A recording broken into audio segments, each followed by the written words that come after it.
Want to give you a quick review today of the Gorilla Grip oven mitts.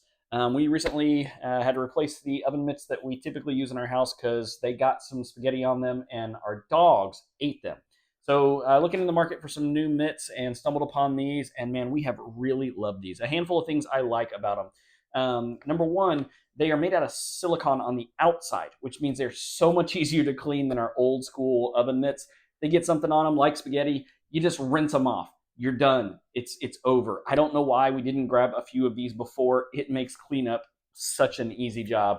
Number two, I really love that they are a very deep oven mitt. They're extra long. I've burned myself a number of times on ovens as I'm reaching in there because the wrist is exposed and I've bumped it up against something. This protects against that, and I absolutely adore that.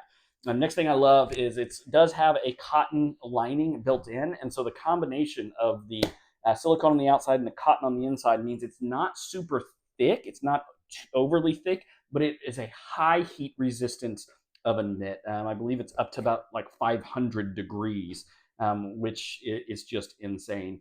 And overall, I just love these mitts. They fit well, they feel well, they clean up so nice and easy. These are a super great buy for us, and I would give them a 5 out of 5 star. Highly recommend these to anyone.